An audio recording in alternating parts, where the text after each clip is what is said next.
ఈ లోకానికి తెలుసా నీ విలువా? ఆ, మగువా మగువా నీ సహనానికి సరిహద్దులు కలవా? అటు ఇటు అన్నింటా నువ్వే జగమంతా, పరుగులు తీస్తావు ఇంట బయట, అలుపని రవ్వంతా అననే అనవంట, వెలుగులు పూస్తావు వెళ్ళే దారంతా. ఏంటి పాట పాడుతున్నాయండి? అవునండి, ఈరోజు ఏదో ప్రోగ్రామ్ అని చెప్పి మళ్ళీ పాట అందుకున్నాం. అవునండి, ఈరోజు మళ్ళీ నేను పాట పాడమని చెప్పారా ప్రేక్షకులు? లేదు లేదు, ఈరోజు ఒక స్పెషల్ డే అనమాట. అంటే ఈ పాటకి అలాంటి దీనికి సంబంధించింది కాబట్టి ఈరోజు నేను ముందుగా వాళ్ళందరికీ కూడా ఈ పాటతో ఆహ్వానిస్తున్నాను అనమాట. అదే ఏంటి స్పెషల్ డే? ఆడవాళ్ళు మీకు జోహార్లు. ఎందుకంటే వర్కింగ్ ఉమెన్స్ గురించి ఈరోజు టాపిక్ వర్కింగ్ ఉమెన్స్ గురించి చెప్దామండి. చెప్పే ముందు అందరు కూడా ఆసమ్ క్రియేటర్స్ సబ్స్క్రైబ్ చేసుకొని వారు సబ్స్క్రైబ్ చేసుకోండి. చక్కగా మన ఆడవారి గురించి, వారు దేంట్లోనూ తక్కువ కాదు అని చెప్పడానికే ఈరోజు ఈ ప్రోగ్రాం అన్నమాట. అందరు కూడా లేడీస్ పార్టిసిపేట్ చేయండి, చక్కగా లైవ్లో మాట్లాడుకుందాం. ఈరోజు చాలామంది గెస్ట్లు ఉన్నారండి మనతో పాటు లైవ్లో మాట్లాడడానికి. కాబట్టి అందరం కూడా చక్కగా మాట్లాడుకుందాం. అంటే వర్కింగ్ ఉమెన్ దేంట్లోనూ తక్కువ కాదు, అంటే అటు ఇంట్లోనూ బయట అన్నీ సాధించి ఎలాగా తను ఇది చేసుకుంటుంది అనేది దాని గురించి ఈరోజు ఈ టాపిక్ అనమాట. అందరూ తప్పకుండా పార్టిసిపేట్ చేయండి, చక్కగా మనందరం మాట్లాడుకుందాం. అయితే ఇప్పుడు మహిళల గురించి మాట్లాడుతున్నాం కాబట్టి ముఖ్యంగా అంటే ఇది ఉమెన్ డే కాదు, అలానే మదర్స్ డే కాదు, స్పెషల్ ప్రోగ్రామ్ కాదు. కాకపోతే నా దృష్టిలో మహిళల గురించి మాట్లాడాలంటే ఒక స్పెషల్ డేనో ఒక స్పెషల్ అకేషను ఉండక్కర్లేదండి. ఎందుకంటే మహిళలు వాళ్ళు చేస్తున్న త్యాగాలు, వాళ్ళు చేస్తున్న సేవలు, కుటుంబ పరంగా బాధ్యతలు, దాంతోపాటు అదేవిధంగా వృత్తిలో కూడా సో వాళ్ళు చేస్తున్న బాధ్యతలు, దీనికి ఒక స్పెషల్ డే ఉండక్కర్లేదు. ప్రతిరోజు మహిళా దినోత్సవం, ప్రతిరోజు ఉమెన్ డేనే, ప్రతిరోజు మహిళల గురించి మనం మాట్లాడుకోవచ్చు. ఎందుకంటే వాళ్ళు ఇప్పుడు ప్రతి దాంట్లోనూ part and parcel of human life అండి వాళ్ళు. సో ఇది యాక్చువల్లీ ఇప్పుడు దీని విషయంలో మాట్లాడాలంటే ఇది యాక్చువల్లీ మహిళా ఉద్యమం అనేది 19వ శతాబ్దంలో ఐరోపాలో ప్రారంభమైంది. ఇది యుద్ధానికి పురుషులు వెళ్ళే సమయంలో మహిళలు ఉద్యోగాలు చేసి అప్పుడు ప్రారంభమైంది. 1848లో జరిగిన సైనిక్ ఫాల్స్ కన్వెన్షన్ ద్వారా మహిళల హక్కు పోరాటం జోరందుకుందండి. మన భారతదేశంలో మాత్రము బ్రిటిష్ పాలనలోనే జరిగింది. అది రాణి లక్ష్మీబాయి, సరోజినీ నాయుడు, అన్ని బీసెంట్ వంటి మహిళల విద్యా ప్రాముఖ్యతను బాగా చాటారండి. ఇది 20వ శతాబ్దంలో నర్సింగ్, టీచింగ్ వంటి ఉద్యోగాలలో మహిళలు చాలా ఎక్కువగా వాళ్ళు కనిపించసాగారు. ఆధునిక భారతంలో మహిళలు స్వాతంత్రం అనంతరం రాజ్యాంగంలో మహిళలకు సమాన హక్కు ఇచ్చింది. కానీ సమాజ మార్పు చకచక జరగలేదు. పట్టణాల్లో విద్యావంతులైన మహిళలకి ఉద్యోగాలు చేశారు. గ్రామాల్లో మెల్లిమెల్లిగా అభివృద్ధి చెంది ఇప్పుడు 90 తర్వాత గ్లోబలైజేషన్ అయిన తర్వాత ఈ మహిళలు ప్రతి దాంట్లోనూ బ్యాంకింగ్, ఐటీ, కార్పొరేట్ అన్ని రంగాల్లోనూ, ఈవెన్ మన టెలివిజన్ రంగంలో కూడా మహిళలు ఉన్నారు. ముఖ్యంగా మా ఫ్యామిలీలోనే టెలివిజన్ రంగంలో ఒక మహిళ ఉంది. సో ఫస్ట్ మనం టెలివిజన్ రంగంలో అత్యంత అంటే ఒక మంచి టెలివిజన్ రంగంలో చాలా ఫేమస్ పర్సనాలిటీతో మాట్లాడుకుందాము. ఆమె గురించి పెద్ద ఇంట్రడక్షన్ అక్కర్లేదు అనుకుంటాను. So that is Deepti Vajpayee from TV9. సుపరిచితురాలు. ప్రతి కార్యక్రమంలోనూ అంటే మంచి సామాజికంగా జరిగే పెద్ద పెద్ద వాటిల్లో చాలా చురుగ్గా పాల్గొని తన వంతు సేవ చేస్తున్నారు. అదొకటే కాకుండా ఫిలిం దాంట్లో ఉన్నారు, చిత్రపురి దాంట్లో కూడా ఉన్నారు. నమస్తే దీప్తి. ఇది ఒక ఫ్యామిలీ ప్రోగ్రామ్ తల్లి. Hi Deepthi, welcome to awesome creators. వసుదైక కుటుంబం, మహిళా కుటుంబానికి సంబంధించిన ప్రోగ్రాము. అందులో మహిళలుగా ఒక అంటే మంచి స్థానాన్ని నువ్వు ఎంతో కష్టపడి, ఎందుకంటే I been seeing you from the childhood. ఎంత కష్టపడి ఆ స్థాయికి ఎదగడానికి నువ్వు ఎంత కృషి చేసావు అనే విషయంలో, సో అది గురించి ఫస్ట్ కాలర్గా నేను తీసుకుందాం అనుకున్నాము. సో ఓట్ వాణి. హాయ్ దీప్తి, ఎలా ఉన్నారు? Thank you. మా విన్నపాన్ని మన్నించి మీరెంత బిజీగా ఉన్నా మా ప్రోగ్రామ్కి అయ్యో లేదు లేదు దీప్తి, నిజంగా నేను ఎప్పటి నుంచో మిమ్మల్ని చూస్తూ ఉన్నాను. అంటే ఎక్కడా కూడా అంటే ఇంట్లో ఒక పెద్ద అంటే మీ పెద్ద కూతురిగా ఇంట్లో బాధ్యతలు, అలాగే ఒక గృహిణిగా, అలాగే ఒక కోడలిగా, ఒక తల్లిగా, ఇంకా అట్లా మీ వృత్తిపరంగా ఎక్కడా కూడా ఇంత చిన్న మాట కూడా లేకుండా మీరు ఎంతో ఇదిగా ప్రయాణం చేస్తున్నారు. అది ఎట్లా సాధ్యం? Thank you for those kind words. Thank you. ఎలాగా అంటే first I think it all begins with the family. కుటుంబంలో మనకి చిన్నప్పటి నుంచి ఫస్ట్ బాధ్యత అంటే ఏంటి, ఎంత రెస్పాన్సిబుల్ గా ఉండాలి, మనం రెస్పాన్సిబుల్ గా లేకపోతే ఏం జరుగుతుంది, ఇలాంటివన్నీ మనకి చిన్నప్పటి నుంచి నేర్పించుకున్నారు. కాబట్టి కానీ ఎంత చిన్నప్పటి నుంచి చెప్పినా ఒక ఏజ్ వచ్చిన తర్వాతే మనం యాక్చువల్ గా దాన్ని అర్థం చేసుకుని ఫాలో అవుతాం. నా విషయంలో కూడా అంతే. మనకి ఎప్పటికప్పుడు అనిపిస్తుంది, పిల్లల్ని చూస్తే మనం అనుకుంటాం పెద్ద పిల్లలు అవుతున్నారు, ఆయన చెప్పిన మాట వినట్లేదు, వాళ్ళకి అర్థం కావట్లేదు అనుకుంటూ ఉంటాం. కానీ ప్రాక్టికల్ గా ఆ ఏజ్ ని మనం అంతా కూడా దాటి వచ్చాం కాబట్టి ఇప్పుడు ఏమనిపిస్తుందంటే ఆ వయసులో వాళ్ళకి అర్థమైనట్టే ఉన్నప్పటికీ ఇంకొంచెం పెద్దవాళ్ళు అయిన తర్వాత నిజంగా వాళ్ళు కొన్ని రెస్పాన్సిబిలిటీస్ టేకప్ చేయడం స్టార్ట్ చేసిన తర్వాతే దాని ట్రూ మీనింగ్ వాళ్ళకి అర్థం అవుతుంది.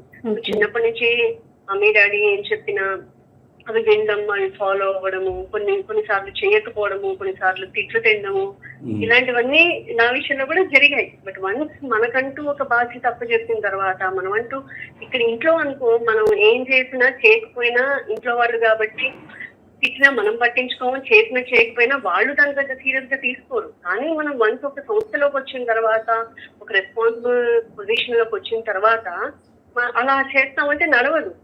సో మనల్ని మనమే సంస్కరించుకుంటాం. ఎప్పుడైతే మనకు ఆ బాధ్యత అన్నది వచ్చిందో దాంతో పాటు భయం అన్నది కూడా వస్తుంది.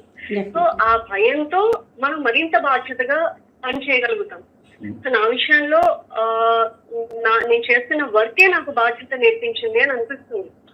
సో పేరెంట్స్ మనకి చెప్పిన మంచి మాటలు, వాళ్ళు ఇచ్చిన గైడెన్స్ అంతా దాన్ని తీసుకుని దాన్ని ఫాలో అవుతూ, వాళ్ళు చెప్పిన ప్రిన్సిపల్స్, వాల్యూస్ ని ఫాలో అవుతూ మన వర్క్ లో మనం దాన్ని ఇన్కార్పొరేట్ చేసుకుంటూ ఇక్కడ మాట పడకుండా, ఎందుకంటే ఒక మాట పడడం అన్నది తట్టుకోగలిగిన మెంటాలిటీస్ కావు కొంతమంది. కాబట్టి అసలు అలాంటి సిచ్యువేషన్ రాకూడదు అనే ప్రయత్నంలో కొంచెం జాగ్రత్తగా చేసుకుంటూ ముందుకు వెళ్తూ ఉంటాం. How it is possible Deepti? అంటే ఏ టాపిక్ ఇచ్చినా, ఏ సబ్జెక్ట్ ఇచ్చినా, లేకపోతే అంత చక్కగా నిర్వర్తిస్తూ మళ్ళీ అదే విధంగా కుటుంబ బాధ్యతలు, ఇప్పుడు పిల్లని విధిజ్ఞం పెంచడంలో కానీ ఆ క్రమశిక్షణ, ఇదంతా ఎలా సాధ్యపడింది అసలు?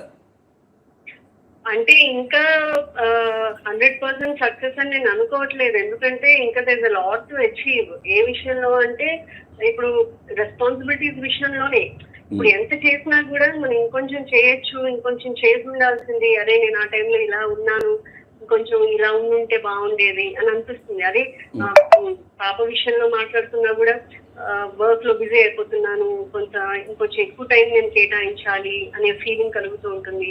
ఉన్న టైంలో ఎప్పుడు టైం స్పెండ్ చేయడం కుదురుతుందో టైం స్పెండ్ చేస్తాం, చేసినప్పుడు వీలైనంత చెప్తూ ఉంటాము. కొన్నిసార్లు ఆ టైం సరిపోలేదనిపిస్తుంది, ఇంకొంచెం టైం తీసుకోవాలంటే ఒక్కసారి వర్క్ పర్మిట్ చేయకపోవచ్చు. ఎందుకంటే ఇది డైనామిక్ గా మారిపోతూ ఉంటుంది నేనున్న ఫీల్డ్ లో, నీకు తెలిసిందే. కొన్నిసార్లు అర్ధరాత్రి అపరాత్రి కూడా సడన్ గా డ్యూటీ సందర్భం ఉండదు. అంటే ఎప్పుడు నాకు చెప్తుంటే సడన్ గా గుర్తొచ్చింది. కరెక్ట్ గా నేను నైట్ డ్యూటీ చేశాను, ఇది జరిగి చాలా సంవత్సరాలు అయింది. నైట్ డ్యూటీ చేసి అర్ధరాత్రి 2ంటికి ఎప్పుడు వచ్చి పడుతుందండి. పడుకుంటే తెల్లవారుజామునే బై 5:30-6 ఆ టైంలో నాకు కాల్ వచ్చింది, శ్రీదేవి చనిపోయింది, ఇమ్మీడియట్ గా ముంబై వెళ్ళాలి అని చెప్పి. నాకు అసలు నేను అంటే నైట్ అంతా వర్క్ చేసాక మనకి చాలా టైర్డ్ గా ఉంటుంది కదా, అసలు బాడీ పర్మిట్ చేయట్లేదు, నేను వెళ్ళలేనని చెప్పి ఒక నిమిషం చిన్నపిల్లలాగా మారం చేశాను. అంటే no, this is very serious, you have to go అనగానే ఇంకా నేను మళ్ళీ I made up my mind, okay తప్పదు వెళ్ళాలి డ్యూటీ అనుకుని మళ్ళీ నేను లేచి నిద్ర సరిపోకపోయినా ఫ్లైట్ లోనే కాసేపు పడుకుని I manage and finally I went there. And you won't believe, ఒక 4 రోజులు పోయిన తర్వాత 2 days పోయిన తర్వాత visiting my birthday and I was not there. చాలా ప్లాన్ చేసుకుంది. ఫస్ట్ టైం నేను వాళ్ళ పార్టీ పెట్టి అందరిని పిలిచి చేసుకోవాలి అని అనుకుంటే నేను లేకపోయాను. అలాంటి మూమెంట్స్ కొన్ని మిస్ అవుతాం. సో బట్ తప్పదు, కొన్నిసార్లు కొన్ని త్యాగాలు కూడా చేయాల్సి వస్తుంది. You need to walk that extra mile. అది మనం ప్రిపేర్డ్ గా ఉన్నప్పుడే మన గ్రోత్ అన్నది కనిపిస్తుంది. అసలు మీకు అసలు రెస్ట్ అంటూ తీసుకోరా ఏంటి? అసలు what is the secret of your energy? ఎందుకు తీసుకో, అందరం తీసుకుంటాం. ఒక రోజు అలసిపోతూ ఉంటాము, ఒక రోజు త్వరగా డ్రైన్ అవుట్ అయిపోయినట్టు అనిపిస్తుంది, ఇంకోసారి ఏదో ఒక విషయం మనకి చికాకు తెప్పిస్తూ ఉంటుంది. అది పర్సనల్ విషయం అవ్వచ్చు, ఫ్యామిలీ విషయం అవ్వచ్చు, లేకపోతే ఆఫీస్ విషయం అవ్వచ్చు, కలీగ్స్ అవ్వచ్చు. రకరకాల ఇష్యూస్ మనల్ని ఒక్కసారి బాదర్ చేస్తూ ఉంటాయి. బట్ స్టిల్ స్క్రీన్ మీద అవేవి చూపించకూడదు. సో ఎప్పుడైనా మధ్యలో కొంచెం ఒక పవర్ న్యాప్ తీయడానికి 5-10 minutes దొరికితే పవర్ న్యాప్ తీసుకోవడం, దాని మళ్ళీ గెయిన్ ఎనర్జీ గెయిన్ చేసుకోవడం, మళ్ళీ jumping to work, just like that.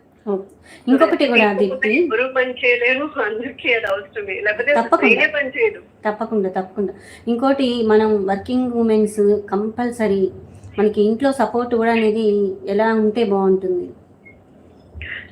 100% అది ఇంపార్టెంట్. ఎందుకంటే లైక్ ఐ సెడ్, ఒక్కోసారి ఒక్కొక్క ఆడ్ టైమ్స్ లో కూడా వర్క్ చేయాల్సి రావచ్చు. ఒక్కోసారి నెక్స్ట్ డే పొద్దున్నే బాడీ సహకరించకపోవచ్చు, నిద్ర లేవాలని డ్యూటీ గుర్తు చేస్తున్నా శరీరం సహకరించకపోవచ్చు, కాసేపు పడుకో అంటూ ఉంటుంది.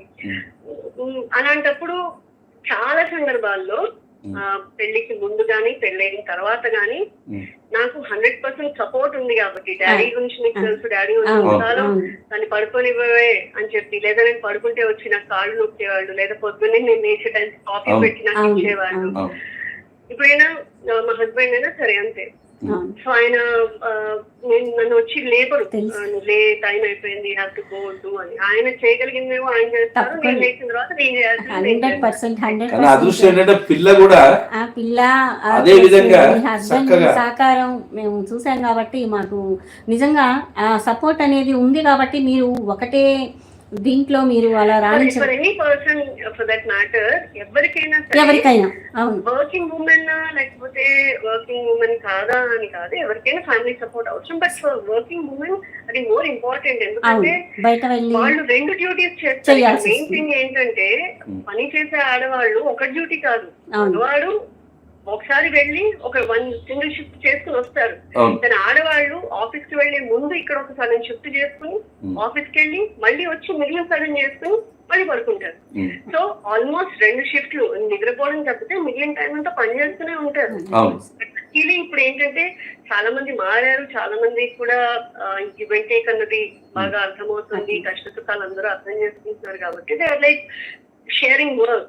ఇదేదో ఇది మగవాడి పని కాదు, ఇది ఆడవాళ్ల పని, ఇలాంటి థాట్స్ చాలా మందిలో లేవు. ఇప్పుడు అందరూ మారిపోతున్నారు. లైక్ మనం యుఎస్ వెళ్ళామంటే ఎవరి పని వాళ్ళు చేసుకుంటారు. అక్కడ ఇలాంటి తేడాలు, కోడలే చేయాలి లేకపోతే భర్త ఏం చేయడం, ఇలాంటి లెక్కలు అక్కడ ఉండవు. సో అలాంటి కల్చర్ మన దగ్గర కూడా వస్తుంది. So every one is like contributing how much they can. పిల్లలకు కూడా చిన్నప్పటి నుంచి మనం డ్యూటీ చెప్పాలి. లైక్ ఫర్ ఎగ్జాంపుల్ బట్టలు వాష్ చేయాలి, వాషింగ్ మెషిన్ లో బట్టలు వేసి ఆన్ చేయమని చెప్పడం, లేదా బట్టలు ఆరేయమని చెప్పడం. లంచ్ కూర్చొని ఉంటే అందరికి ప్లేట్స్, వాటర్, ఇలాంటివి ఏంటంటే షేరింగ్ ఆఫ్. ఇవన్నీ very normal and basic things. కానీ ఇదేదో ఎవరితో పని నాది కాదు అనే థాట్స్ తో వాళ్ళు పెరగకూడదు. ఎప్పుడైతే మనకి చిన్నప్పటి నుంచి చెప్తాం, అది అమ్మాయి అయినా అబ్బాయి అయినా, ఎప్పుడైతే చిన్నప్పటి నుంచి చెప్తామో రేపు పొద్దున వాళ్ళకి ఒక ఫ్యామిలీ ఏర్పడినప్పుడు ఆ ఫ్యామిలీ హ్యాపీగా ఉంటుంది వాళ్ళ వల్ల. దితి, ఒక క్వశ్చన్, న్యూస్ ఛానల్లో ఉన్నావు కాబట్టి, ఒకప్పుడు వర్కింగ్ ఉమెన్కి ఉన్న ప్రెషర్స్, ఇప్పుడున్న ప్రెషర్స్ అంటే ఇంకేం మార్పులు రావాలి, అంటే ఇంకే విధమైన మార్పులు రావాలని what you think, what is your view? అంటే ప్రొఫెషనల్నా లేకపోతే పర్సనల్ గా? పర్సనల్ అంటే అట్మాస్ఫియర్ లో అంటే ఇంకే విధంగా ఏ విధమైన మార్పులు వస్తే ఏం బాగుంటుందండి? What is your view on that? ఇలా ఇప్పటికీ నాకేమనిపిస్తుందంటే విమెన్ కూడా చాలా కాంపిటెంట్ గా వర్క్ చేస్తారు. అంటే I'm not talking about your channel, అంటే జనరల్ గా ఇప్పుడు నువ్వు సినీ ఇండస్ట్రీ దాంట్లో ఉన్నావు. నేను ఛానల్ గురించి చెప్పట్లా, ఇన్ జనరల్ చెప్తున్నాను. విమెన్ అన్ని కంపెనీస్ లో పురుషులతో సమానంగా కాంపిటెంట్ గా పనిచేస్తున్నారు. when it comes to some managerial positions or important roles అనేసరికి జనరలీ ఒక హెడ్ ఆఫ్ సమ్ డిపార్ట్మెంట్ లేకపోతే సిఇఓ ఎట్సెట్రా అని మాట్లాడుతుంటే మనకి ఇమీడియట్ గా ఒక picture of male person first strike అవుతుంది తప్పితే ఫీమేల్ పర్సన్ మనకి ఫస్ట్ స్ట్రైక్ అవ్వదు. ఆ సిచ్యువేషన్ మారాలంటే ఏం జరగాలి అంటే ఫస్ట్ మగవాళ్ళలో మార్పు రావాలి. మగవాళ్లలోనే కాదు, ఆడవాళ్లలో కూడా మార్పు రావాలి. ఆడవాళ్ళు తమని తాము నమ్మడం ఇంకా పెరగాలి.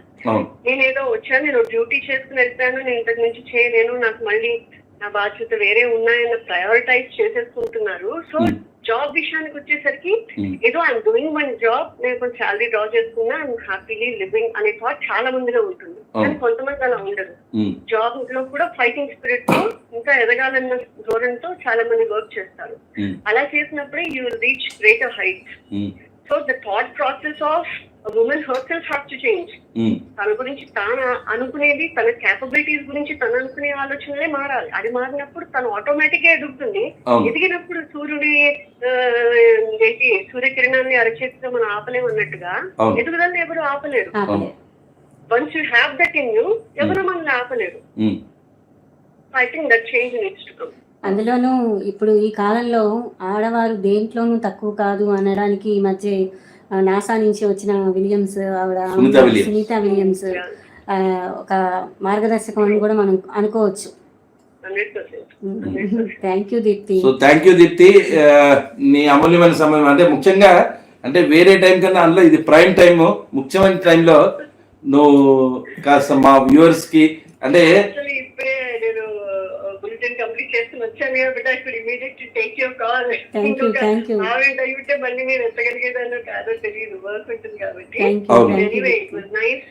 ఇలా రోజుకు ఒక టాపిక్ మీద చాలా నేను చూస్తూ ఉన్నాను, చాలా లోతైన అనాలిసిస్ చేస్తూ ఉన్నారు, విచ్ ఇస్ వెరీ నైస్. ఏదో సరదాగా ఇంకా బాధ్యతలు తీరిపోయాయి కదా, సో అందరం వ్యూవర్స్ కి చక్కగా అంటే జరుగుతున్న ఇంపార్టెంట్ ఇన్ఫర్మేషన్ వస్తూ ఉంటుంది. నాకు కుదిరినప్పుడల్లా నేను ఫాలో అవుతాను. Wish you both all the best. Thank you. చూసారు కదా దీప్తి, ఇప్పుడు చెప్పిన మాటలన్నీ విన్నారు కదండి. ఒక ఉమెన్ మనకి అంటే తను నిజంగా ఒక టాప్ పొజిషన్ TV9లో ఎన్నో ఇయర్స్ నుంచి, అంటే ఒకటే సంస్థని నమ్ముకొని ఎన్నో ఇయర్స్ నుంచి దాంట్లో మంచి అచీవ్మెంట్స్ అనేవి సాధించి ఇంకా ముందుకు వెళ్తున్నారు. అయితే తనన్నట్టు ఇంకా నేను ఎదగాలి అనే ఒక పట్టుదల అది ముఖ్యమండి. లేడీస్ ఒక అచీవ్ చేసేసాము అంటే ఒక బాధ్యత దీంతో అయిపోయింది నాది అనే దానికన్నా ఇంకా చెయ్యాలి, ఇంకా సాధించాలి ఆ తపన. అదే విధంగా at the same time balancing చేసుకుంటాం. అదే విధంగా కుటుంబ సహకారం కూడా ఎంతో అవసరం అండి. ఇప్పుడు ఇవాళ రేపు ఏంటంటే మనం చెప్పడం తేలిక, కానీ వాళ్ళకి ఇప్పుడు దీప్తి చెప్తున్నట్టుగా 2 షిఫ్ట్లు, ఇంట్లో ఒక షిఫ్ట్ చేయాలి, అటు అత్తమామలు చూసుకోవాలి, తల్లిదండ్రులు చూసుకోవాలి, పిల్లల్ని చూసుకోవాలి. సో మళ్ళీ ఈ బాధ్యతలు అన్ని చేసుకుంటూ నెక్స్ట్ ఇంకో కాల్ వచ్చిందండి. Hello hello hello. సో ఇవన్నీ చూసుకుంటూ సో మళ్ళీ తన బాధ్యతలు తాను నిర్వర్తించాలంటే సో ఏ విధంగా ఉంటుంది అనేది మనం అర్థం చేసుకోవాలి. దాంట్లో కుటుంబ సహకారం కూడా చాలా ఇంపార్టెంట్.